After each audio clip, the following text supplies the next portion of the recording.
parce qu'il y a beaucoup d'élus dans la salle, enfin en tout cas, messieurs les maires, adjoints, délégués auprès du pays. Je suis, ou j'ai été, puisqu'on a passé la main, par ailleurs élu local et territorial, voilà, mais en Touraine, bien peu d'enchères. Et donc, les préoccupations des maîtres d'ouvrage que vous êtes, nous les partageons plus que toutes. On vous propose, comme le temps c'est quelque chose qui nous manque souvent sur cette terre, on va vous proposer de travailler de la façon suivante.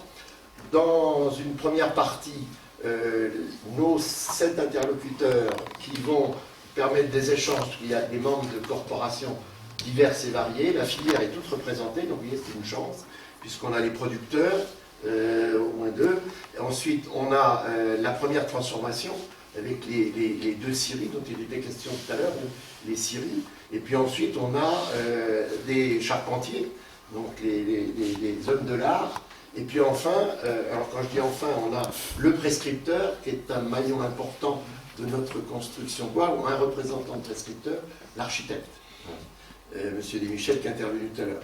On propose de se partager de manière à avoir fini vers 12h, 30. Premier temps, nos interlocuteurs se présentent pour que l'on les connaisse, et en même temps, puisque ce sont des locaux, leurs attentes et leur façon de voir la question sur le territoire. Notre question étant simple, il y a un objectif à Saint-Louis, c'est passer du dire au faire. En l'occurrence, il faudrait qu'à la fin de l'ensemble de vos ateliers, il y ait à un moment donné une synergie qui se dégage de tous les partenaires pour qu'une réalisation concrète sous forme d'un concours puisse voir le jour. Alors il y a de nombreux exemples dans les architectures de pays, le président l'a rappelé tout à l'heure, il y a des exemples, mais on trouve qu'il n'y en a pas assez. Donc, chacun à votre tour, on va commencer par les producteurs, M. Épinay-Saint-Luc et puis M. Désiré, donc, qui est à l'interface production. Donc, M. Épinay-Saint-Luc. Alors, moi, je suis propriétaire forestier, je suis représentant au CRPF, le CNPF maintenant, Centre national de la propriété forestière. Je suis élu aussi par ailleurs, maire, enfin un certain nombre de choses, syndicat des propriétaires forestiers pour l'ensemble du Loir-et-Cher, et dans la filière bois énergie 41 avec Hubert Désiré, voilà, qui nous accompagne là-dessus.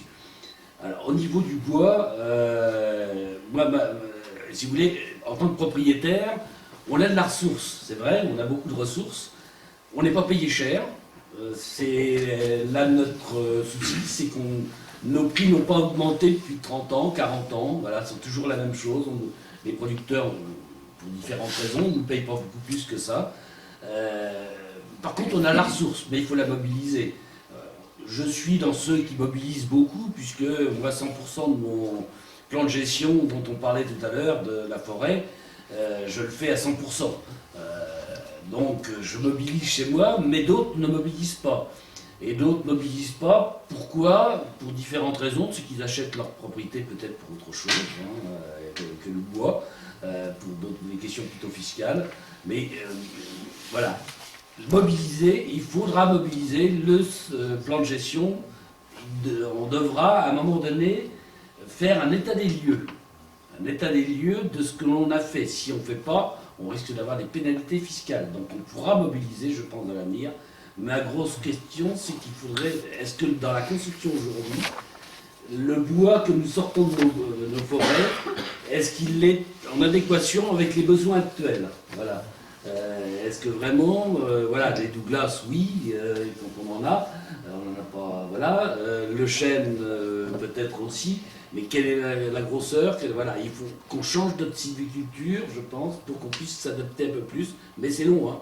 Un arbre, c'est pas en 2 jours qu'on le fait, donc il faut changer notre sylviculture sans doute demain, pour que notre bois puisse vous servir à vous constructeurs et à vous scieurs aussi, parce que voilà, pourquoi envoyer nos bois, enfin aujourd'hui, moi ce qui me choque, le chêne, nous l'envoyons en Chine pour qu'il soit travaillé là-bas et il revient sous forme de produit chez nous. Pourquoi? Voilà, bilan carbone, voilà. Donc la préoccupation des producteurs, si on la résume, c'est la forêt qui cache les arbres, là, pour le coup. Il y a une ressource cachée qui est pour l'instant sous-mobilisée. On a vu dans l'exposé, à propos d'une question aux organisateurs, les supports des unes et de l'autre, des autres, est-ce qu'ils seront disponibles pour l'auditoire? Oui, oui, oui, ils seront synthétisés et renvoyés à chaque personne présente aujourd'hui. Merci d'avance, ça vous aurez la lecture des écrans. Merci. Donc on a vu qu'il y avait une ressource importante quantitative. La question posée par M. Lépinier de Saint-Luc, c'est un peu le souci des forestiers, c'est que d'un, on n'est pas dans le virtuel, donc ça, la forêt ne délocalise pas facilement. Deux, on n'est pas dans l'éphémère, donc on s'inscrit dans le temps. Et partant de là, ce qui est récolté aujourd'hui doit répondre à des exigences d'aujourd'hui. Et le bois que l'on fabrique aussi aujourd'hui doit répondre à des exigences de demain. Donc il y a nécessité là d'avoir des maillons de chaîne qui soient unis. L'autre aspect développé par M. Lépinier de Saint-Luc, c'est qu'à l'heure actuelle, alors qualitativement, c'est la réponse que nous donnerons, quelles sont les attentes et les besoins des utilisateurs finaux, y compris vous qui êtes les décideurs. Et l'autre point important, c'est le fait que la quantité n'est pas toute mobilisée. Donc on a un petit capital sur lequel on dort, et pour lequel il semble qu'il y ait des freins. Donc ça peut être aussi un des thèmes de travail. C'était implicitement compris dans une question de ce matin, comment on fait pour sortir le bois, mais le sortir physiquement. Dès qu'on emprunte un chemin, on utilise un tracteur, on paye des bûcherons, on arrive sur une route où on n'arrive pas à se prendre, etc. Donc ça, c'est un des actes qui est soulevé par nos amis sylviculteurs. Autre chose, M. Lépinier, pour l'instant, avant... Non, pour l'instant, c'est bon. Donc, Hubert. Moi je suis Hubert Désiré, je travaille à la Chambre d'agriculture et après j'ai plusieurs missions au niveau de la structure. Je suis animateur du groupement de développement forestier, qui est une association de propriétaires qui s'intéresse, on va dire, aux dynamiques de sylviculture et qui fait de l'expérimentation en matière de développement de nouvelles techniques. Mais moi je m'occupe plutôt du Nord, normalement c'est le Nord du Var-et-Cher, c'est Yves Bachelier, mon collègue qui ne pouvait pas être là aujourd'hui, qui s'occupe du secteur Sologne. Et puis je suis également animateur de l'association Bois-Énergie 41, qui fait de la promotion en matière d'utilisation du bois sous forme d'énergie locale. Voilà, là, par rapport à la problématique qui était lancée là, les propriétaires forestiers ont aussi un gros besoin, je pense, et ce qu'on essaie de faire au travers du groupement de développement, c'est il faut qu'on arrive à deviner quels sont, c'est un peu délicat, deviner quels seront les besoins en fait, de la filière en matière de matières premières demain, pour pouvoir orienter les sylvicultures aujourd'hui. On voit bien, on parlait tout à l'heure de l'arrivée de la mécanisation, il y a 10-15 ans, les abatteuses, on en voyait une de temps en temps en forêt, aujourd'hui, 100% des coupes résineuses sont faites quasiment à l'abatteuse. Dans le fenu, on ne voyait pas. Dans le bois énergie, il y a encore 2 ans, il n'y avait pas d'abattage mécanisé. Aujourd'hui, tout est fait à la cisaille quasiment. Donc il y a une évolution qui est très rapide en matière de mécanisation. Et on voit aussi, hormis peut-être sur le chêne, mais en tout cas sur la production résineuse, on voit aussi que les demandes, elles changent énormément en matière on va dire, d'approvisionnement. Toute la demande grume, qui était encore assez importante il y a quelques temps, a tendance à disparaître de plus en plus pour demander en fait des bois qui sont très réguliers, plutôt que de plus petits diamètres, et sur des longueurs qui sont maîtrisées, 4-6 mètres, mais moins en fait ce qu'on faisait encore il y a très longtemps, de la grume plutôt de gros diamètre, des grandes longueurs, et ce vers quoi les sylvicultures qu'on conduit aujourd'hui sont orientées.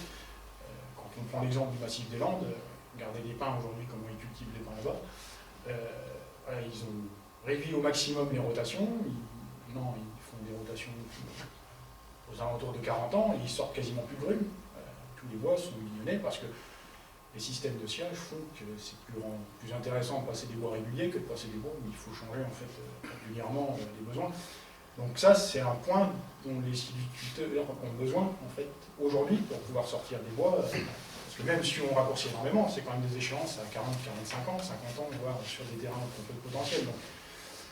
Et ce qui a lancé un peu cette réflexion-là, c'est que depuis une trentaine d'années, on a incité les propriétaires à améliorer en fait, les peuplements, notamment des taillis de chêne, où il y avait du potentiel en matière de production de bois d'œuvre. La faible demande bois énergie faisait qu'on n'avait pas trop de solutions pour sortir ces bois-là, et que On a conseillé aux propriétaires forestiers en fait, d'essayer de transformer ces peuplements, donc ces parcelles qui étaient destinées uniquement à la production de bois énergie, bois bûche à l'époque, vers de la production de bois d'œuvre.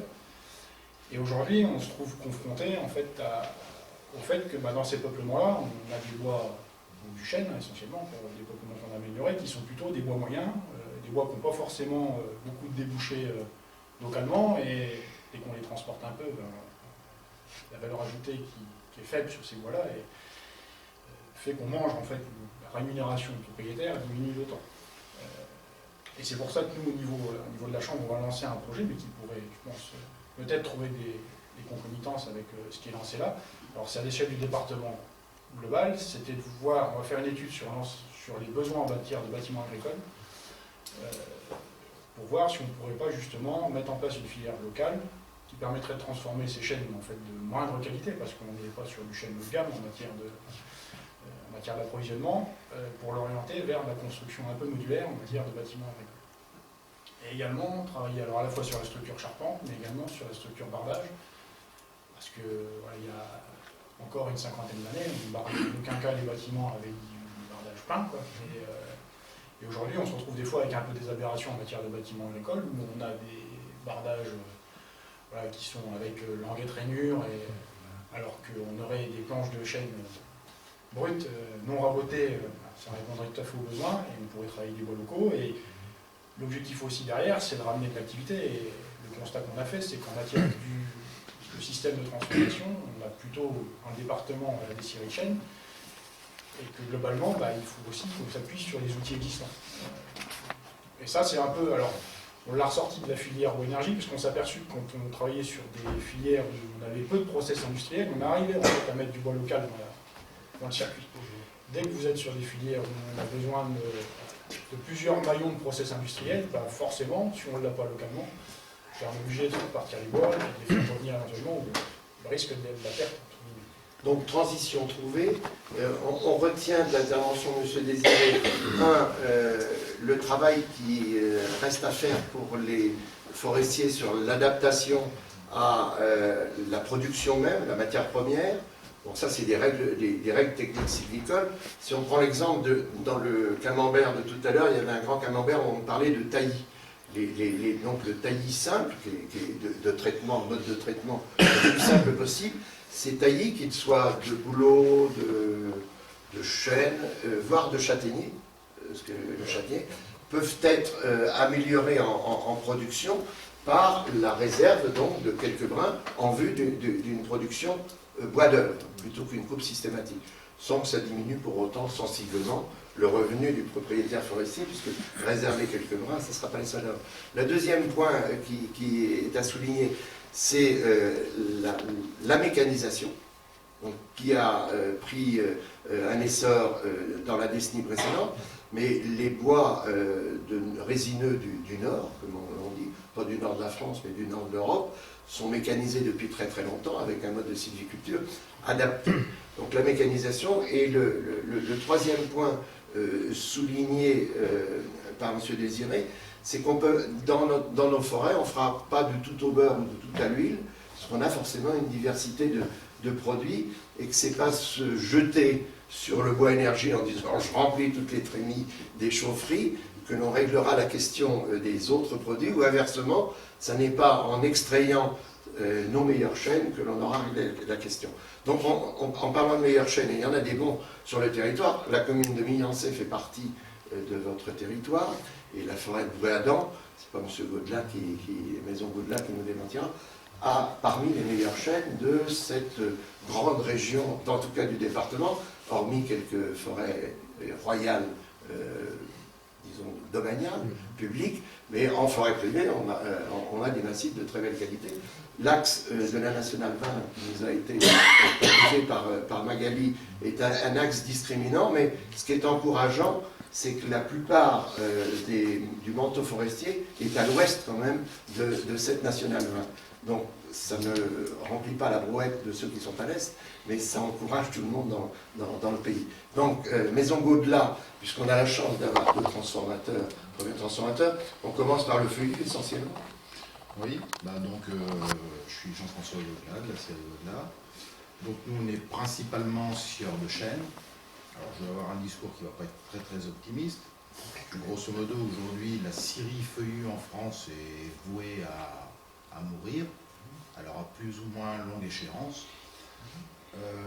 Aujourd'hui, on a, je dirais, peu de possibilités de revaloriser nos produits. Il y a une évasion énorme de grumes sur les pays du sud-est asiatique. Et si demain nos pouvoirs politiques font rien pour éviter cette évasion de grumes vers ces pays-là, ou s'ils font rien pour qu'on ait une utilisation de bois locaux sur les projets locaux, je dirais, on n'a aucune chance de s'en sortir. On est en compétition avec des gens de pays où la main-d'œuvre coûte 2, 3, 5, 10 fois moins cher que nous. On n'a aucune chance de s'en sortir. Donc la seule possibilité, c'est... j'ai fait un petit aparté sur les menuiseries des maisons de braconnage, mais je dirais que c'est un exemple parmi tant d'autres. Bon, on en parlait, des bardages, on fait venir des bardages de l'autre bout de l'Europe pour barder nos stabulations. Pourquoi on ne mettrait pas des planches en chêne ou en... Alors les gens vont dire du chêne parce que tu penses qu'à toi. Non, on a des scieries de pin, on a des scieries de tout ce qu'on veut localement. Pourquoi on ne prendrait pas des essences locales? Il y a 500 ans, ils n'avaient pas de moyens de transport, ils ne se posaient pas la question. On prenait le premier bout de bois qui était à côté de chez nous, on faisait des charpentes en peuplier. Aujourd'hui, le peuplier, plus personne l'utilise, donc il n'y a plus de scierie de peuplier. Alors que c'était un bois de charpente qui était très bon.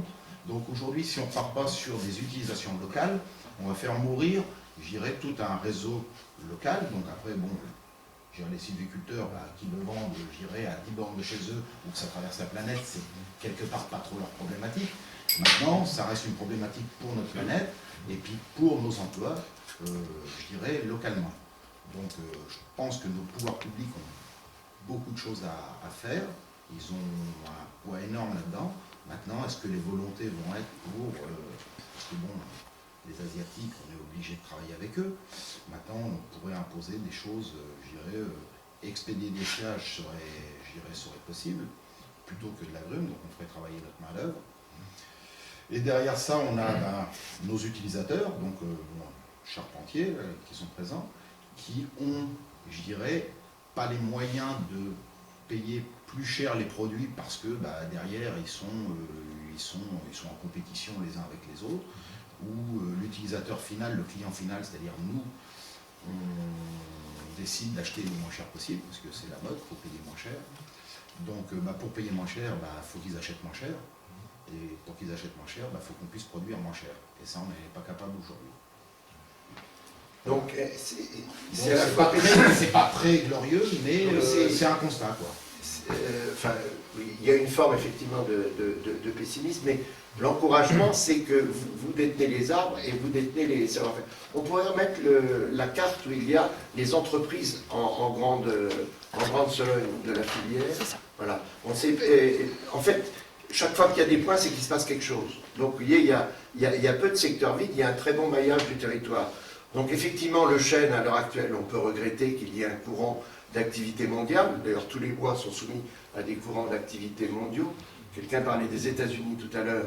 Il est heureux que les affaires reprennent aux États-Unis parce qu'ils envoient moins de bois à leurs clients des autres pays.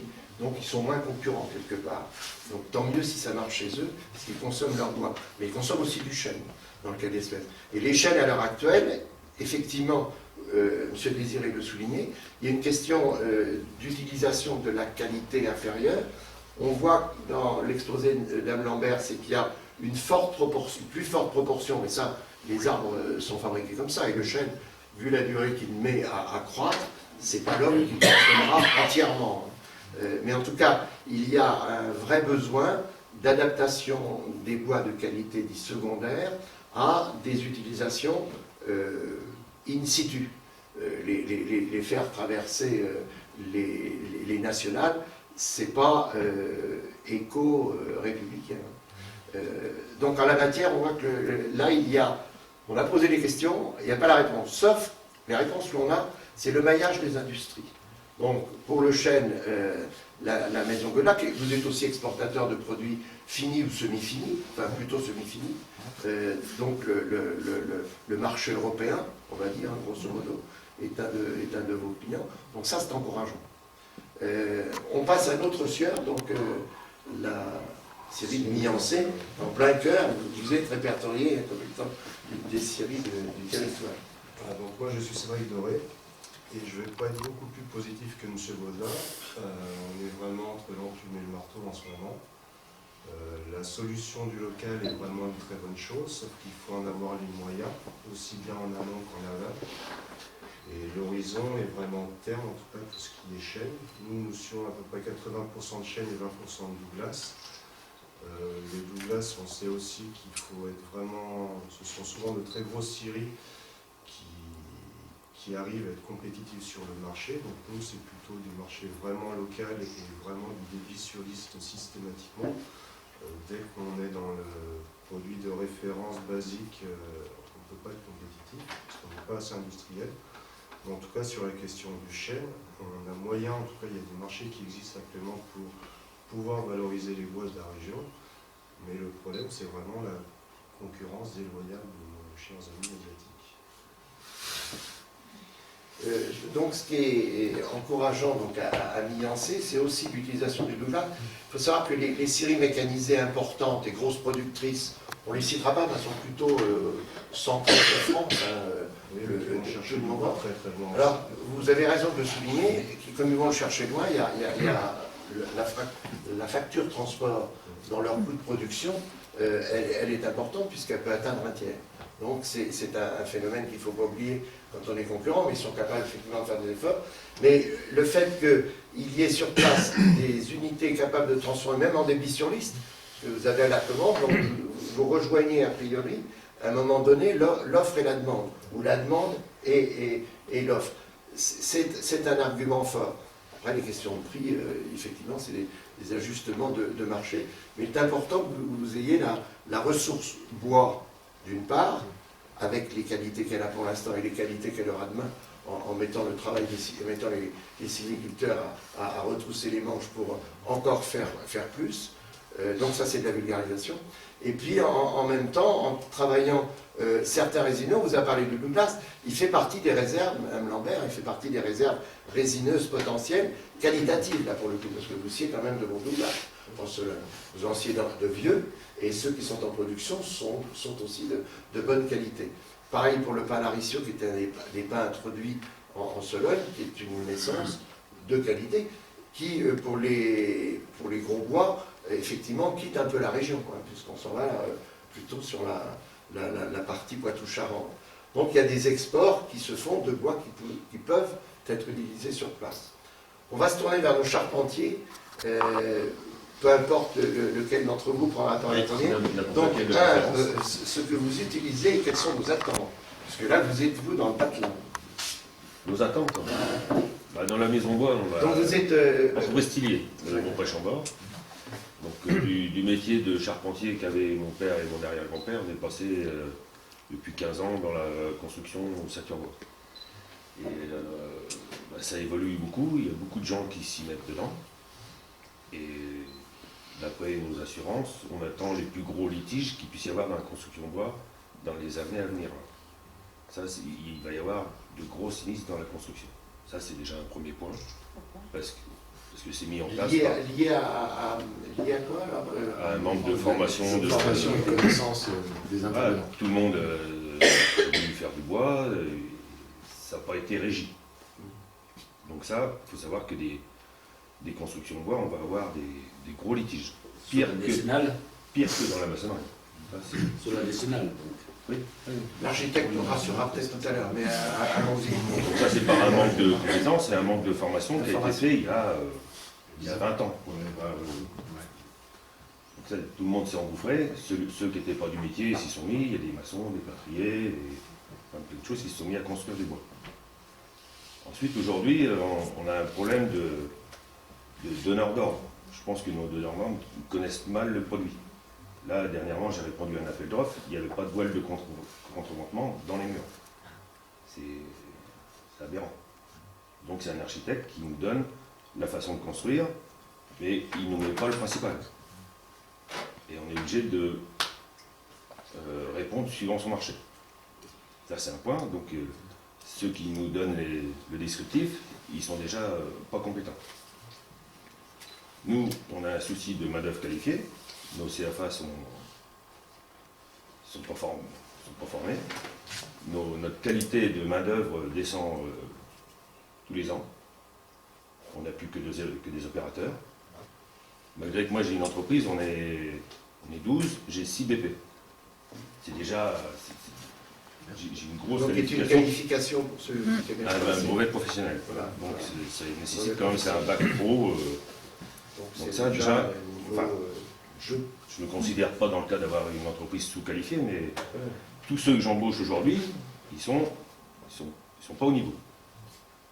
Donc, on construit aujourd'hui le CFA de bloc qui est sur 10 000 m². Et j'espère que ça va faire remonter un peu ce niveau de qualification. Parce qu'aujourd'hui, là, on travaille avec des entreprises qui font que de la fabrication. Ceux qui fabriquent, c'est des intérims.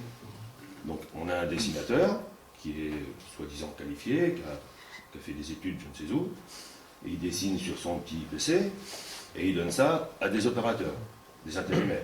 Ils vendaient, je ne sais pas quoi, la semaine dernière, des culottes, des machins, des petits pois, mais ils n'avaient jamais enfoncé une pointe. Non, oui.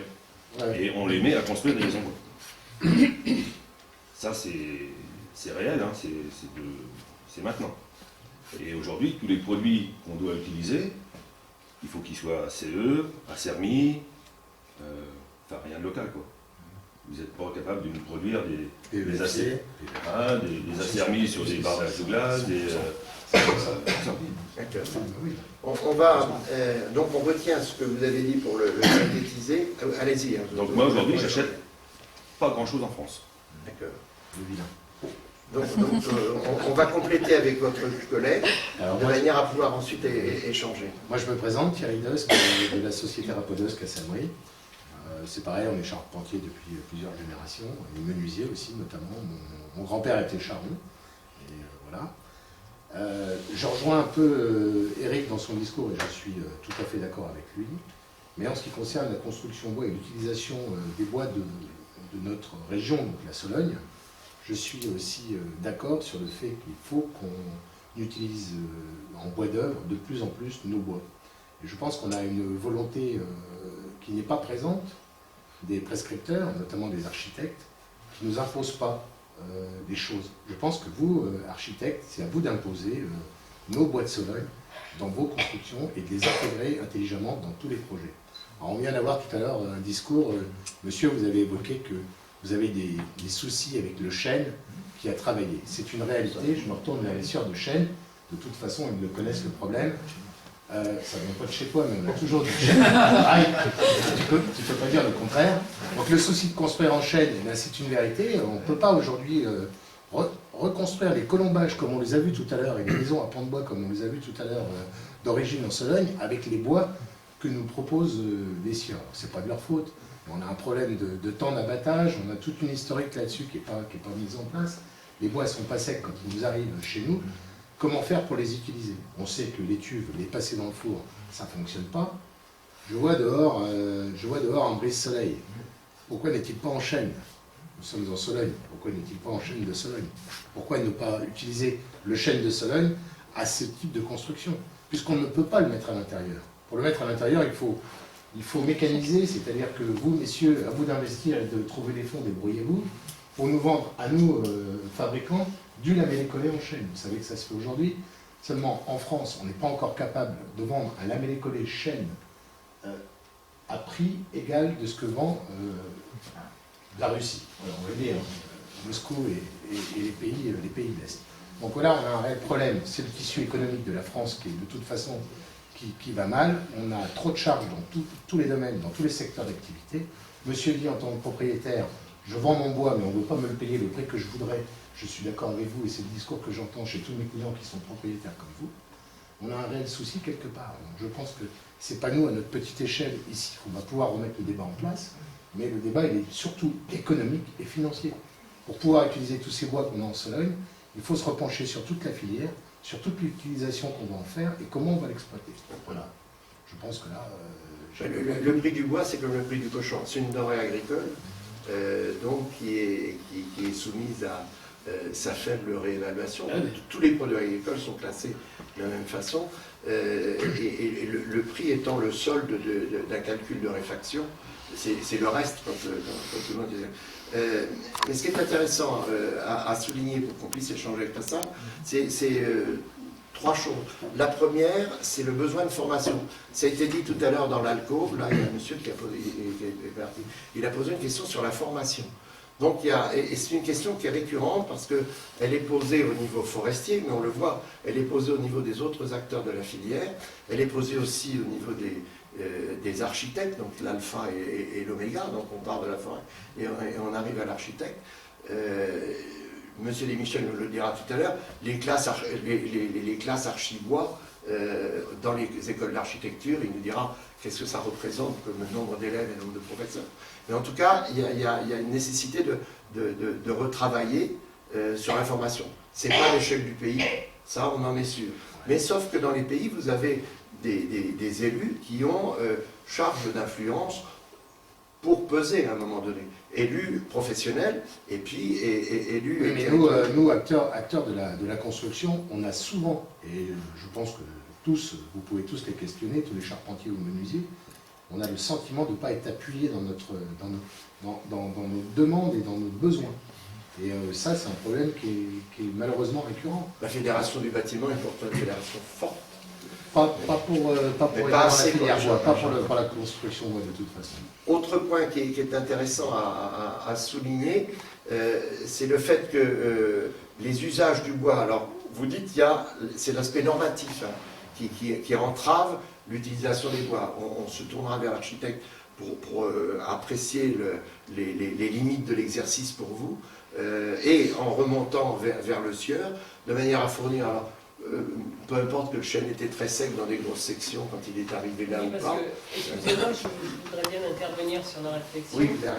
En disant que quand même, là, plus 100 ans, les gens, ils allaient abattre dans les forêts, ils sciaient comme ils pouvaient, ils enlevaient un peu l'augier, ils posaient dans leur maison. Donc de dire que les bois sont mal sciés ou qu'ils ne sont pas assez ressuyés, je suis pas d'accord. Non, on n'a pas dit ça, on a dit qu'aujourd'hui, avec les normes de construction qu'on a, et c'est surtout ce que je veux dire, c'est qu'on ne peut pas mettre de chêne à l'intérieur aujourd'hui, c'est pas possible. Pourquoi? Comment ils faisaient? Parce qu'on a des normes, et comme dit Eric, Avant, ils n'avaient pas de chauffage. Eric il l'a dit tout à l'heure, on va se retrouver confronté à des problèmes d'assurance et de sinistres énormes. Il passait au moins 10 ans dans un étang déjà. Non, avant d'être... Ah bah si. On ne pourra pas revenir au temps de la lampe à huile. Non, mais aujourd'hui, on peut vous vendre des chaînes qui vont... Tout est faisable. Tout est pas mal. Tout est une question de tarif. Tout est une question de tarif. Après, Aujourd'hui, on n'est pas capable de payer le prix qu'il faut pour avoir ce qu'on veut. C'est-à-dire qu'aujourd'hui, une de chaude, ça vaut moins cher qu'une Rolls. On le sait. Bon, et ben il faut laisser autant. C'est-à-dire qu'un chêne, ça met 200 ans à pousser, et 8 jours après, on voudrait l'utiliser pour qu'il soit beau comme du plastique qui ne bouge pas. Non, c'est pas vrai. Si on part de ce principe-là, il ne faut pas utiliser du bois. C'est clair. Maintenant, aujourd'hui, nous, on est capable de tout. Moi, je peux vous proposer des bois lamellés collés, je peux tout proposer. Il faut être capable, vous, de les utiliser et de les payer au juste prix. Et aujourd'hui, on n'est pas capable d'en arriver là. C'est-à-dire qu'aujourd'hui, comme disait M. Doss, on est purement dans une économie de marché où il n'y a que le côté financier qui compte. Voilà. Donc aujourd'hui, quand il y a deux projets d'architectes qui arrivent, on regarde l'enveloppe et souvent, j'irais à quelques pourcents près, on étudie le dossier. S'il y a un très gros écart, on n'étudie même pas le dossier, c'est le moins cher qu'à gagner. Donc aujourd'hui, on a un gros problème économique. C'est là vous tournez donc vers les sachants qui sont dans la salle, qui sont les élus locaux en charge des marchés publics. Dans les journées qui sont prévues, en tout cas dans les ateliers prévus, il y a cette formation à laquelle vous faisiez allusion tout à l'heure, la formation aussi des décideurs. Il y a les prescripteurs, puis il y a les décideurs qui sont les maîtres d'ouvrage, qui à un moment donné vont être confrontés à une question de choix. Alors effectivement, l'aspect financier reviendra sans arrêt dans nos préoccupations, y compris quand on se lève à la table pour aller chercher le pain. Donc, il faut arriver à croiser les besoins de chacun pour trouver... L'idéal dans notre pays de Sologne, c'est que nos élus aient la volonté, je serais tenté de dire, d'en mettre un peu plus dans l'enveloppe. Alors c'est un problème économique, les architectes de nous prescrire nos bois de chez nous. Ça relancera la filière et ça relancera nos scieries comme on besoin, je pense, largement. Et si tous les charpentiers du coin jouent le jeu, eh bien, on se retrouvera avec localement un pays fort et qui utilisera que ces bois avec un bilan carbone que positif. Il doit y avoir, avec des propriétaires heureux qui auront le sourire. Ce dos, on est en plein Voilà, dans c'est sûrement utopiste ce que je dis. on est en plein dans nous sommes en plein dans le mille de la mission hein, que s'est donné le pays à travers les CAUE, c'est ça. C'est de rapprocher, de voir ce qu'il est possible. Et puis de commencer par un petit bout, parce qu'il faut toujours commencer par un petit bout.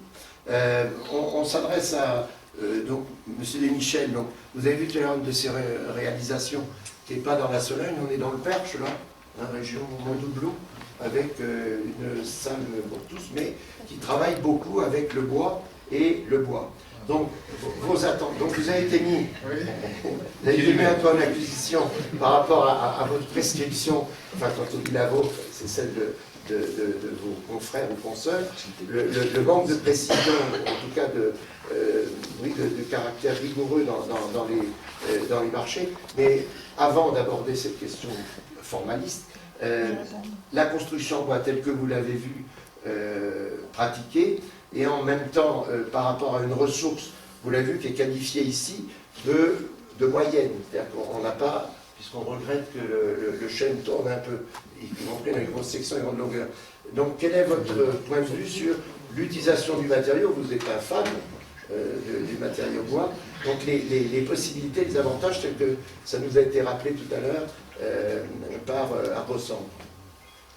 Alors, moi je fais que du bois, donc c'est vrai que ça qui me plaît, le béton, j'utilise aussi. Moi j'aurais tendance à avoir une pensée pessimiste, mais être dans l'action le plus optimiste possible. Et donc tout ce que j'entends, j'ai déjà entendu, et c'est vrai, et d'ailleurs je l'intègre complètement. Je me retire complètement des architectes, je suis très individualiste là, pour le coup. C'est pour mes copains. Voilà, c'est pour mes copains, mais j'ai plein d'archi-copains, mais c'est juste que là, je pense qu'effectivement il y a une vraie carence. Et c'est dû à la formation des écoles d'archi, voilà, on n'apprend pas la matérialité. Dans la génération, moi j'ai 37 ans, les archis qui sortent des études, là, ils commencent à intégrer un peu plus ça, parce qu'ils se rendent bien compte qu'ils n'auront pas le choix de toute façon, et que, donc ça vient. Mais il y a eu toute une génération des années 60, c'était tout béton d'après-guerre. Toutes les berges de la Seine, c'est des cimenteries. Ici, on imagine que rien que 50% des berges de la Seine à Paris, c'était des scieries partagées avec les cimenteries. Déjà, la politique, c'est une question politique aussi. Oui, c'est le béton, c'est la farge, c'est tout ça. Hein. En France, Nos ennemis. C'est l'histoire, c'est les guerres, tout ça. Non, moi, ce que je fais pour essayer d'aider les élus à choisir justement le bois, sachant qu'ils ont très peur de devoir dépenser plus, du coup, de se faire tirer les oreilles partout, etc., c'est de travailler énormément sur la programmation. Là, un exemple très concret, je suis en train de faire un centre de formation près de Vendôme, et ça sera tout bois, isolation, boîte de paille, tout en préfabrication avec un maximum de choses faites en atelier. On va essayer de mettre les lisses horizontales des murs plutôt que de les mettre en LPL résineux, on va essayer de mettre en chaîne par exemple. Même si c'est juste le bout de bois qui est en dessous des murs, c'est déjà ça. Parce qu'en doublage, ça s'écrase un peu dans le clocher, on sait bien que les murs vont bouger. Et puis après, il y a des filières comme le peuplier, le robilier, le châtaignier, voilà, qu'il faut essayer de développer, mais qui n'est pas toujours facile à développer. Sur l'exemple de la crèche là, justement, qui a été montré tout à l'heure, c'est du cèdre du Canada. On avait proposé les produits qu'on voit dehors, qui viennent du sud-ouest, mais ça ne plaisait pas esthétiquement. C'est vrai que la fibre est plus grosse, c'est moins de finesse, donc c'est le choix esthétique qui l'a emporté. Mais c'est un bâtiment qui est passif, donc qui n'a pas de système conventionnel de chauffage. Pour donner un exemple, une maison passive, c'est 150 € par an en chauffage, en phrase terre. Donc le chauffage devient une histoire ancienne, c'est le téléphone qui coûte cher, en fait, plus. Donc ça, c'est une donnée très importante aussi. C'est lié à l'énergie et la filière bois, je pense, sont vraiment liés. Donc c'est très important, bien isoler les bâtiments, les rénover, mettre le paquet en épaisseur en isolation. Donc ça influe aussi sur la filière bois. Et puis sur la filière agricole, le champ, le bref, donc moi je pense qu'il y a un gros travail de programmation au début. pour revenir sur la source de ce que vous voulez dire, c'est ça, c'est comment travailler avec les élus sur, ok, ils ont un programme qui est jamais parfait. Le programme, ils arrivent à faire 2000 m² de bâtiment. Ils ont défini que c'était 2000 m². Mais quand on travaille un peu, on peut gagner toujours des mètres carrés. On peut mélanger des usages, des fonctionnalités, on peut externaliser des choses. Et du coup, si on gagne 200 m² sur les 2000, ces 200 m², on peut peut-être le mettre dans la qualité des matériaux. Et de faire travailler avec les économies locales, pourquoi pas des monnaies locales, on parle de plus en plus. Effectivement, il y a un travail de fond qui n'est pas lié à... Et en amont. En amont. Et très en amont. Oui, c'est-à-dire que c'est dès la première réunion qu'il faut intégrer toutes ces notions-là, même si au départ, en fait, on ne parle pas du tout de matériaux. On parle de placer les salles de classe, ou placer les logements, et c'est vrai que... Mais pour donner un exemple, sur une esquisse de logement collectif, si l'architecte il part sur des murs de refend de 20 cm, et qu'à un moment les élus se disent « Ah, je travaillerais bien avec des murs en bois massif qu'on a vu, les CLT, là, c'est les croisés, et que les refonds ils font 24, on perd 4 cm sur l'ensemble des logements, ça induit des changements de plan, donc l'architecte il va dire « Ah non, je ne vais pas refaire le plan. » Donc c'est dès le début, dès l'esquisse, dès les premiers coups de crayon, et ça c'est vrai que c'est une habitude qui n'est pas encore intégrée. Il faut savoir quel bout de bois, quel bout de maçonnerie, combien ça pèse, quelle épaisseur ça fait, etc. Sinon, il faut refaire les plans, et là les architectes, déjà on est obligé de baisser les honoraires en permanence. On nous demande plus. C'est comme l'image humoristique, une fois d'un pompiste, il met de l'essence dans une voiture, et le chauffeur dit au pompiste, bon, en même temps que l'essence, vous me nettoierez les carreaux, vous me vérifierez les pneus, et puis, je sais pas quoi d'autre. Et le pompiste répond, vous me prenez pour un architecte ou pas? C'est un peu ce qui se passe aujourd'hui.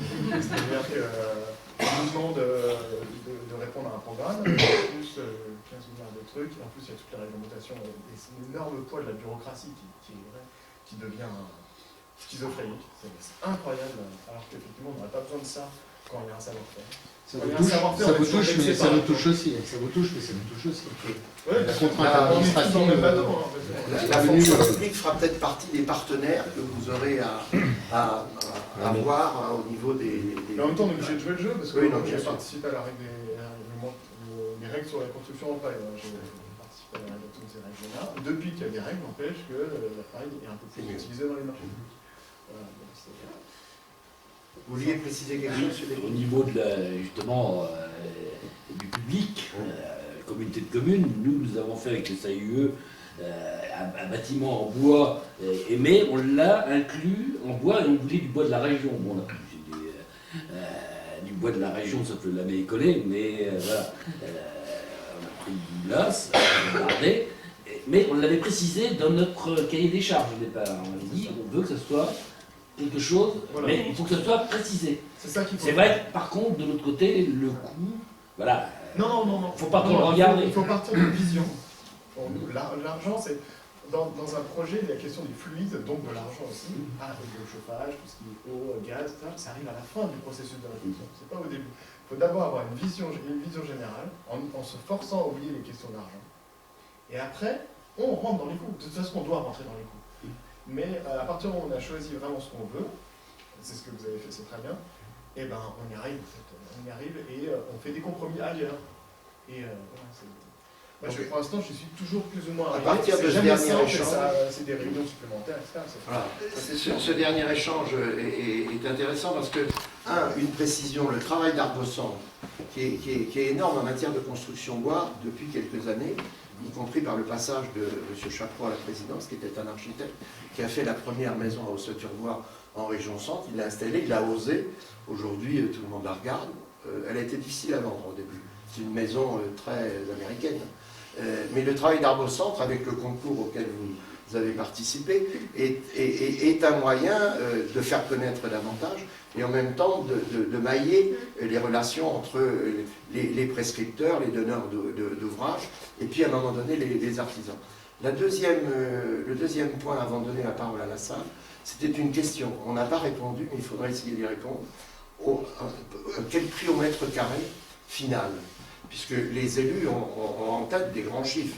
alors je cite une fourchette large pour que ça n'interpelle personne, mais entre 1 000 € le mètre carré fini et puis 2 000 € le mètre carré fini, ce sont des ordres de grandeur qui ne sont pas trop idiots. 1 000 €, voilà. je fais un bâtiment agricole, Voilà. 1 000 €. Voilà. Il n'y a pas la peinture.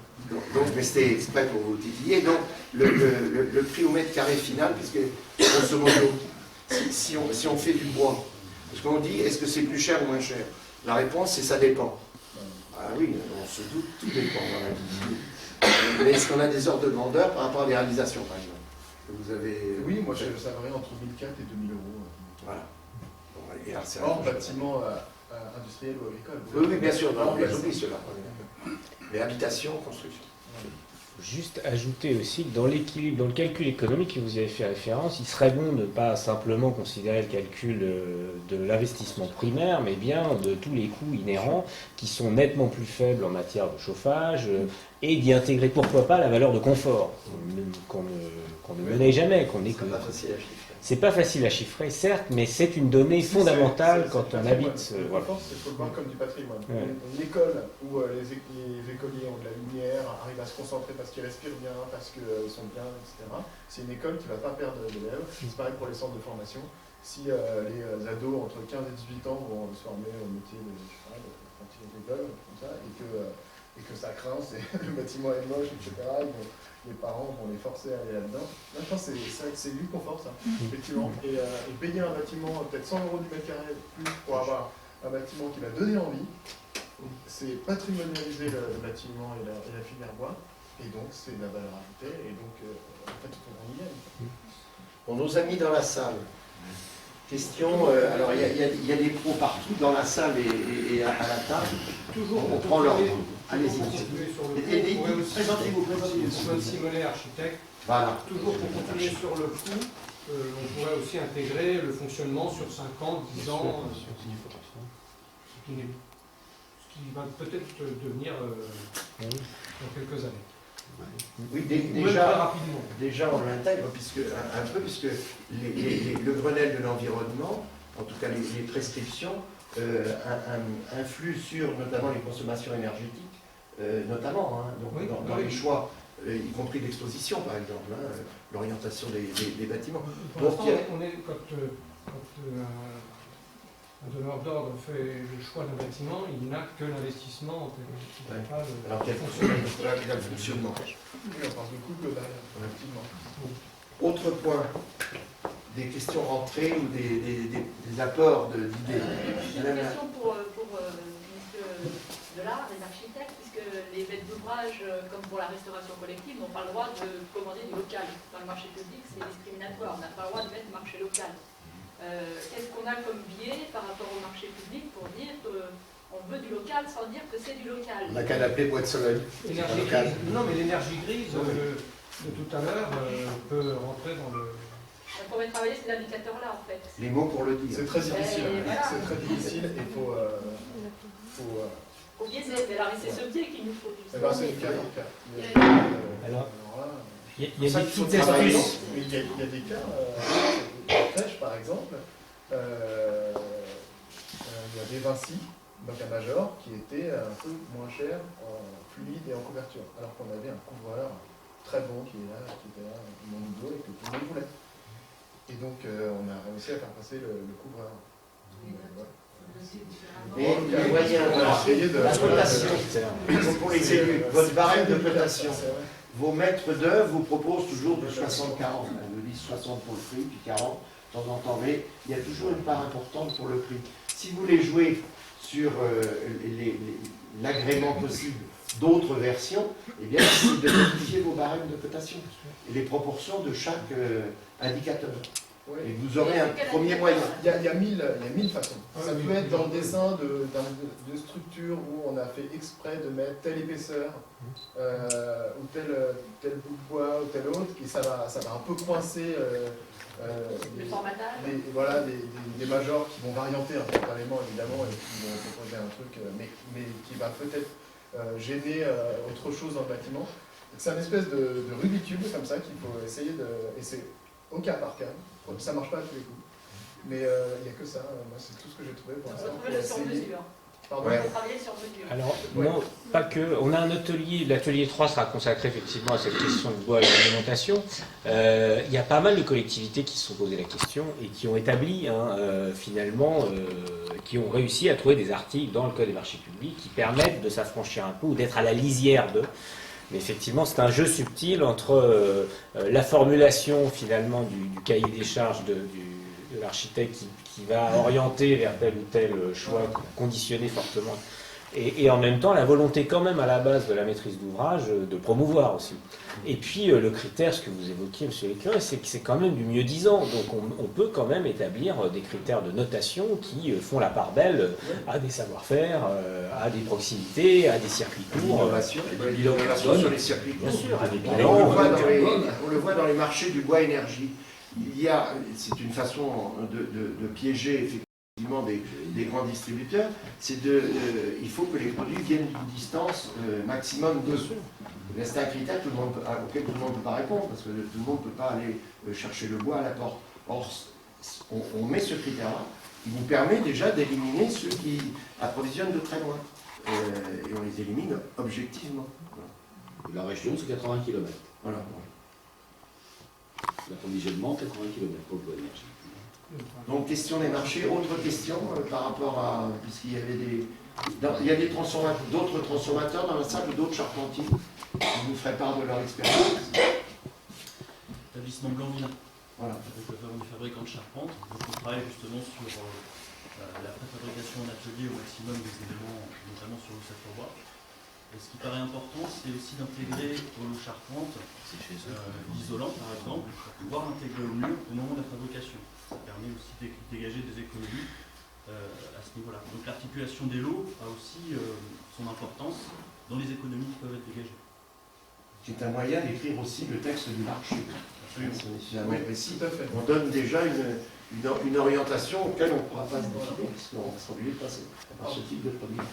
On parle souvent de macro-lot. C'est le terme. Ouais, effectivement, moi je fais quasiment que ça. En plus, il y a des avantages thermiques, il y a des avantages ça veut dire qu'il y a vraiment un chef charpentier qui s'occupe de l'enveloppe. Et donc ça veut dire qu'il y a un meilleur contrôle de l'étanchéité à l'air, de l'isolation, des ponts thermiques, vous évoquiez tout à l'heure.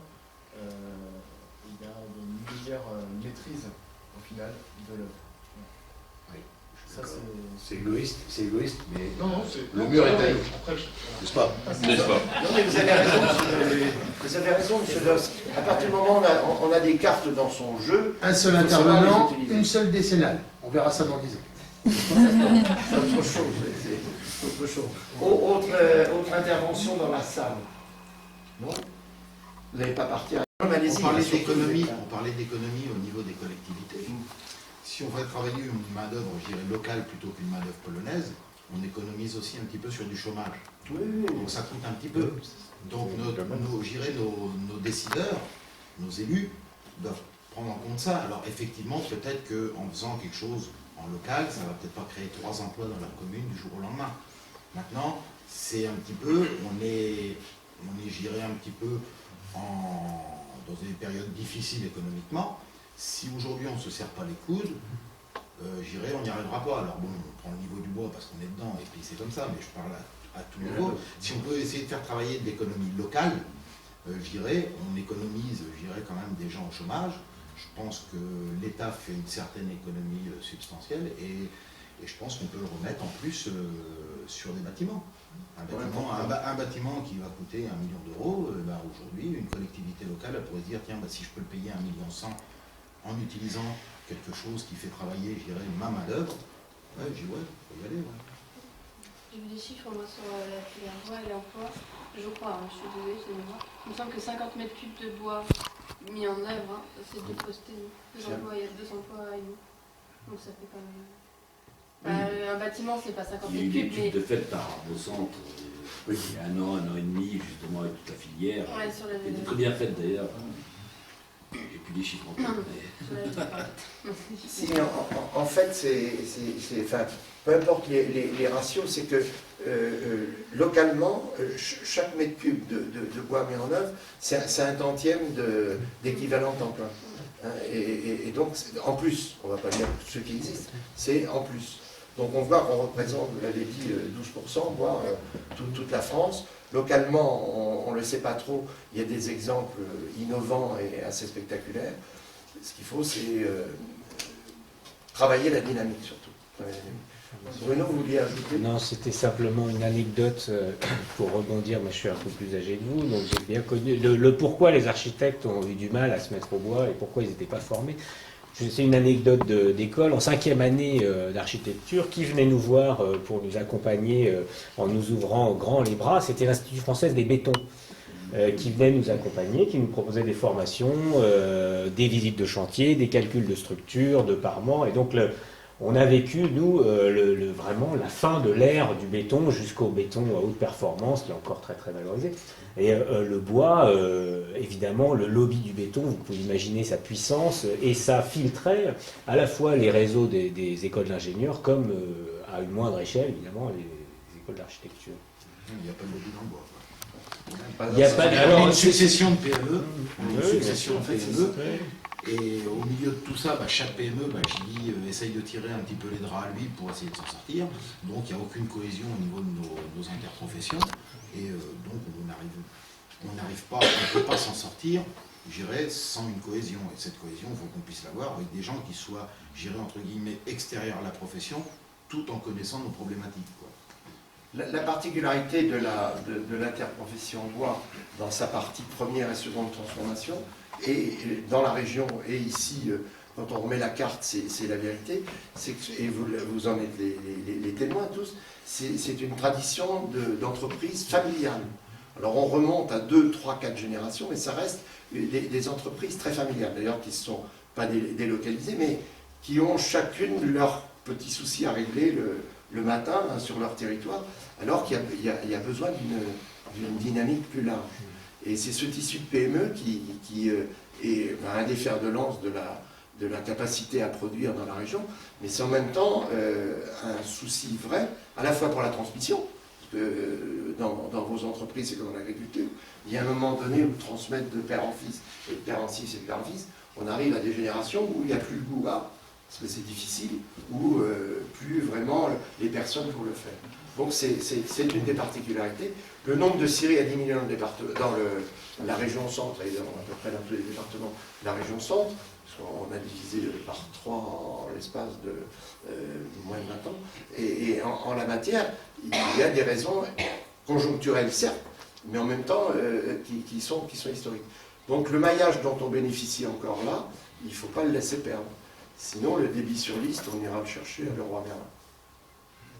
Et c'est pas ce qu'on veut. Autre intervention, monsieur. Benjamin de la Chambre des métiers. Je voudrais insister sur l'aspect soulevé par les charpentiers, c'est-à-dire l'acquisition des compétences.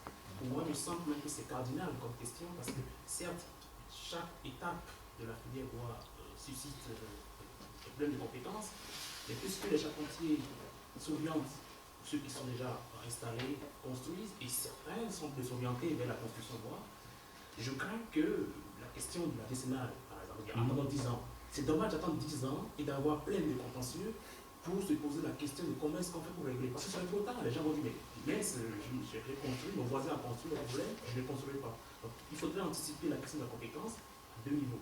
D'abord pour les charpentiers qui sont déjà en train de construire, donc une montée en compétences réelle, une acquisition de compétences pour les charpentiers qui voudraient se diversifier et s'orienter vers la construction, et remonter vers les CFA par exemple, pour que les jeunes tout de suite sachent comment se former dans ce domaine-là. Et c'est toutes ces questions-là réglées concomitamment en questions économiques et qui pourront permettre justement que tous les aspects soient balayés au niveau de la filière. Je pense que c'est quand même assez cardinal parce qu'on a souvent tendance à reléguer au second plan les aspects d'acquisition de compétences, de formation pour pouvoir soutenir la filière de manière complète. Donc les CFA et puis l'alternance. Le problème est plus grave que ça. C'est plus profond encore. Il faut remonter beaucoup plus haut que ça. C'est que aujourd'hui, n'importe qui peut construire, peut bâtir. On n'est pas obligé d'avoir un examen pour bâtir. C'est pas normal.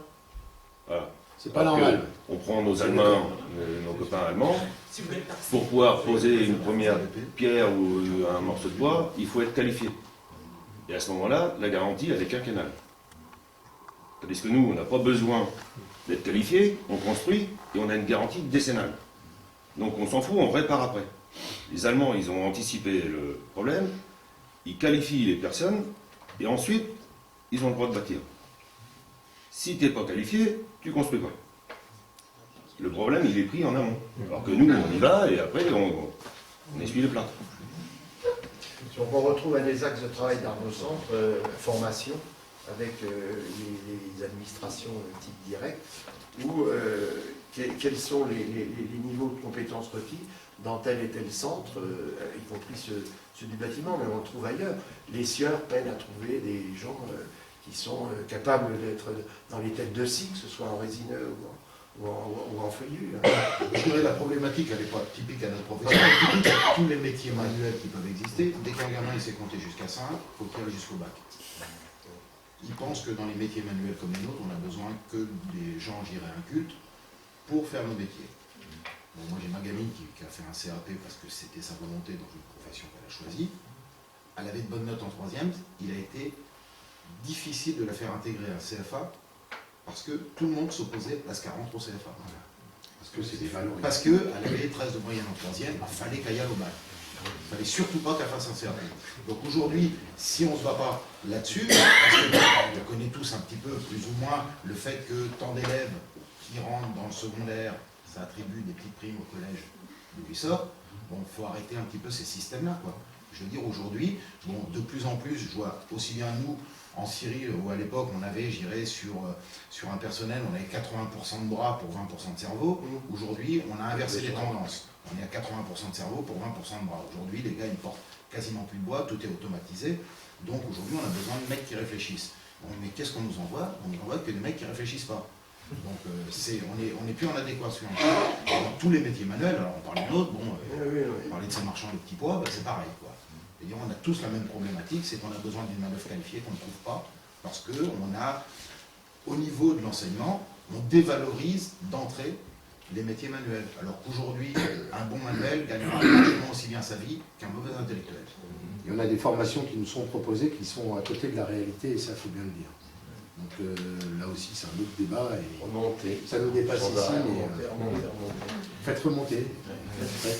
Et moi j'irais même plus loin, en fait, c'est que ce problème de compétences influe directement sur la matière qu'on travaille tous les jours, parce que le manque de compétences a fait des normes, a fait des super machines, dessus on met des opérateurs, des intérimaires, qui on veut, et qui du coup vont pas savoir établir une pièce, on va pas savoir le règle d'une pièce, et du coup on va s'en prendre de nouveau au sieur, et le sieur, lui, quand il va voir un truc, il va se dire, bon celle-là, il va y avoir un nœud qui est malsain, etc., donc ça sera fait une pièce de charpente, on va la déclasser. Et en fait, à travers ce manque de compétences et cette perte de compétences actuelle, on dévalorise systématiquement tout notre travail. Par exemple, les normes, c'est un truc qui me... La norme CE dans la charpente chaîne, qu'est-ce que ça vient faire là-dedans, quoi. Pourquoi nous, on nous l'impose, j'avoue.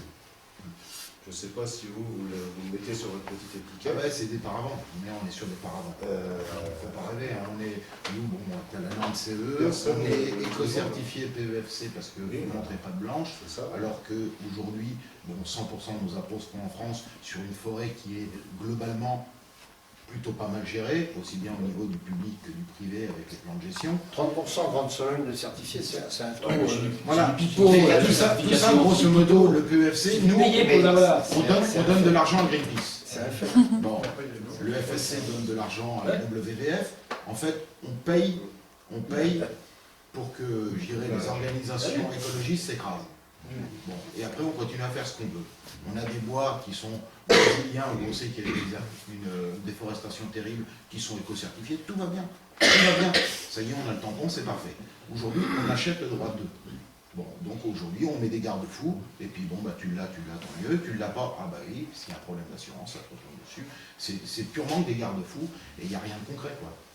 Donc il reste un grand chantier là. Voilà.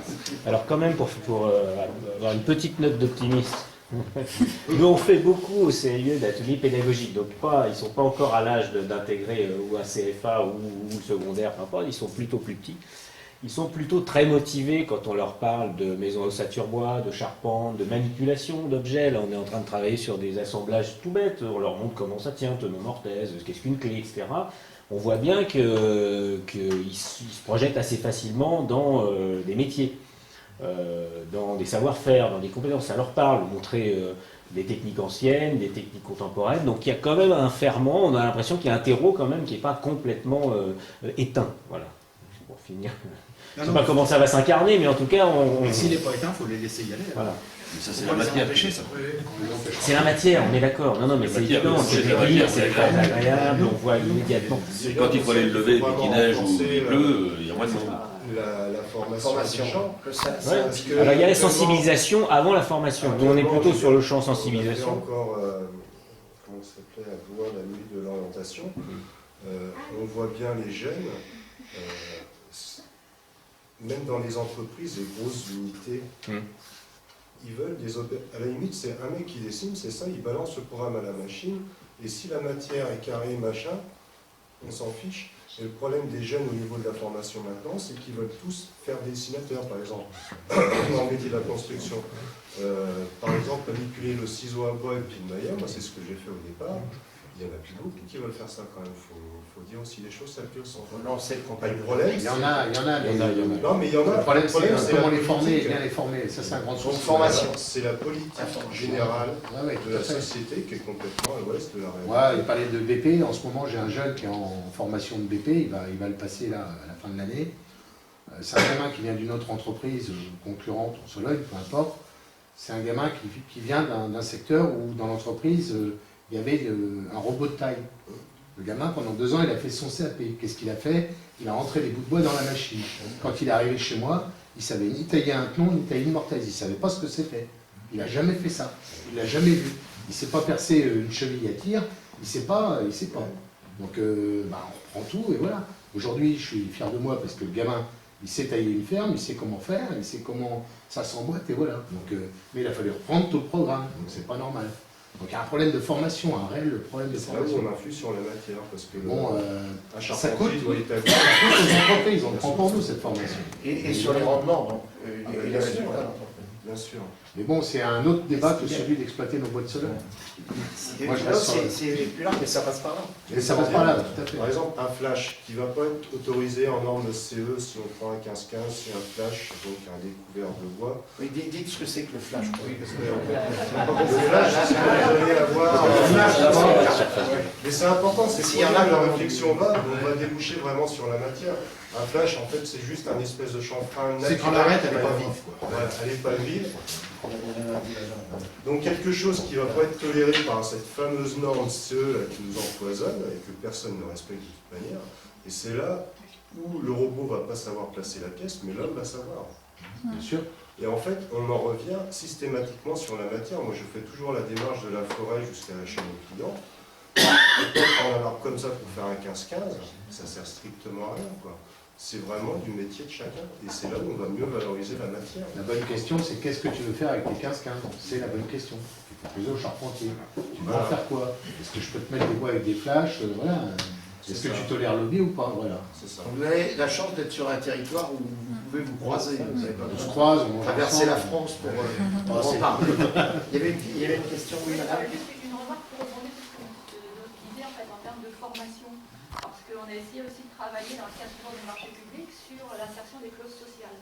Et notamment sur avec la Chambre des métiers, sur l'apprentissage. Parce que les entreprises locales, elles sont encore des viviers de formation, surtout dans le bâtiment.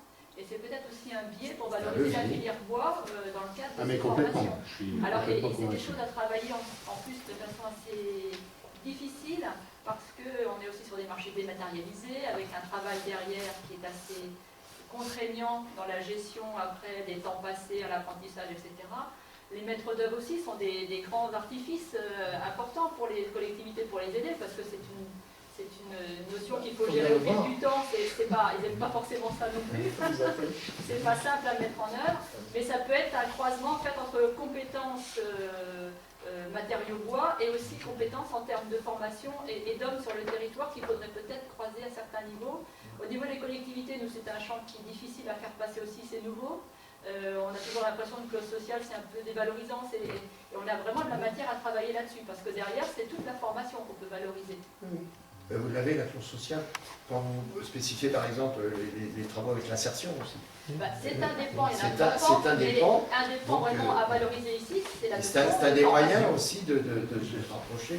Et tout à l'heure, à la pause café, j'expliquais à un monsieur qui disait que dans mon entreprise, j'ai un monsieur, il est maître ouvrier, il a 53 ans. Je pense que ce gars-là, il n'y a plus rien à lui apprendre en matière de travail traditionnel. Par contre, il a une réticence aujourd'hui à ce qui va être la nouvelle construction, notamment l'étanchéité à l'air, la mise en place des différents nouveaux produits et des nouvelles normes. Il n'y a pas de formation spécifique qui sont mises en place pour former ce genre de monsieur. Voilà. Qu'est-ce qu'on fait? Comment fait-on? On parlait tout à l'heure de formation, monsieur, au fond, mais il n'y a pas de vraiment... On ne nous consulte pas, quand on nous propose des formations, notamment dans les chambres de métier, on ne nous consulte pas quels sont vos besoins. On n'a pas besoin de gens qui vont trifouiller l'ordinateur, ça ne nous sert à rien. Nous, ce qu'on a besoin, c'est des gens qui font de leurs 10 doigts, qui sont artisans, puisqu'ils sont artisans eux-mêmes. Moi, je suis artisan, mais tous mes gars, je considère qu'ils sont artisans. Pourquoi? Parce qu'on n'est pas robotisé, donc on travaille tout à la main, tout à l'ancienne. Enfin voilà, on est encore comme ça. C'est peut-être aussi pour ça qu'on n'est pas bon marché, peut-être, mais bon, chacun choisit sa compétitivité comme il le veut. Moi, ce que je voudrais dire dans le message, c'est que je n'ai pas encore trouvé la formation adaptée à mes besoins. Voilà, il n'est pas encore mis en place. Donc, je pense qu'il y a encore un débat d'idées aussi, qui est autre que celui de l'utilisation de nos bois de Sologne, mais il y a un réel débat d'idées qui n'a pas été mis en place avec l'ensemble des acteurs de la filière bois. C'est bien qu'aujourd'hui on soit là, parce que c'est peut-être le démarrage de quelque chose, mais il le faut. Et il le faut, parce que sinon ça ne servira à rien qu'on soit là. J'ai espoir. Derniers avis, dernières propositions, dernières questions, parce qu'on a dépassé le... Mais abondance de biens ne nuit pas. Exactement. Très bien. Est-ce qu'il y a donc Pardon, oui. Je peux quand même parler de la chambre, parce que monsieur a parlé de la CMA tout à l'heure. Je pense quand même que la CMA réfléchit vraiment à travers des dispositifs d'adaptation, de formation, des demandes qui émergent des artisans, même des chefs d'entreprise de manière générale. Et c'est en cours, des actions qui sont concrètes, ce n'est pas des actions qui sont inventées du tout. Ce qui veut dire que c'est vrai qu'il y a des entreprises qui n'ont pas participé au départ estimé. On a eu 90 entreprises à peu près. Des entretiens qualitatifs sur place, M. Gourda peut en témoigner, je crois, et beaucoup d'autres entreprises ont participé à l'action. Donc c'est vrai que c'est un chantier qui est en cours, les résultats sont émergents et ils sont en cours aussi, il y a beaucoup d'acteurs qui travaillent sur le projet, et l'idée c'est de répondre le plus possible aux besoins des entreprises et de le mettre en décalage par rapport aux attentes des entreprises. Mais la formation continue donc, dont ont besoin pour des personnes déjà avancées dans la carrière, qui nécessitent une qualification complémentaire, les CFA en proposent très peu. Non, les CFA non. En proposent très peu. Très peu. On a de décentraliser les formations. Très peu, et nous on est à Saint-Brie, donc géographiquement on est loin de tout. On est vachement loin là, on est à l'autre du département. Non, vous êtes à la minute de la Grande Sologne. Ah bah ouais. On a fait une anecdote. Ça a permis au moins de faire un lien avec les choses. Avec l'un de nos fournisseurs de scotch, ça paraît rien le scotch, c'est vachement simple. Mais quel type de scotch utiliser à tel et tel endroit dans la construction bois? On a fait ensemble une formation dans son atelier avec un des fabricants, on l'a fait nous-mêmes. Parce qu'on a la volonté d'avancer, on a la volonté d'évoluer. C'est dommage que cette petite formation qui dure une matinée, un après-midi, scotch, elle n'est pas lieu quelque part par un centre de formation. Et c'est un réel débat d'idées. Il faut diffuser ça, il faut faire remonter les idées. Bon, on n'a pas bu un coup parce qu'on était dans l'atelier atelier. Ça aurait été chez Dusk. Tu rigoles? Ça aurait été... Monsieur le directeur, merci beaucoup pour l'échange. Merci à ceux qui ont... Oui, évidemment, merci à tous les participants de la table ronde. On avait la chance, on fait comité sur la chance, on avait quand même la chance d'avoir à peu près tous les éléments de la filière. Là. On n'a pas les gens des panneaux de particules, mais ils sont à Saint-Brie aussi, ou des papiers, mais on avait avec Hubert Désiré l'économie du bois énergie, enfin l'approche du bois énergie, donc c'est une chance que vous aviez aujourd'hui pour assister à d'autres réunions, on ne l'a pas partout. Simplement pour vous dire que le contenu, donc pour rebondir sur nos échanges une dernière fois, Le contenu est évolutif. On a arrêté la grande thématique de l'atelier 2 sur ce que je disais, l'architecture bois, etc. Le 3 et le 4, on a des lignes, mais l'idée, c'est aussi de les construire collectivement. C'est-à-dire qu'on se donne la possibilité, par rapport à la teneur des échanges, on voit bien l'adéquation avec les marchés, l'origine de la commande, la question de la formation. C'est des éléments qu'on peut réintégrer, nous, à l'intérieur des 2 ou 3 ateliers qui nous restera, pour les modifier et puis pour les faire évoluer en fonction du ressenti des premiers échanges. Voilà. Donc merci beaucoup pour la qualité des débats. Merci à Monsieur l'écureuil pour son rôle. Et puis maintenant, je vous invite à... Ah, bravo. Voilà, j'attends la confirmation. Voilà.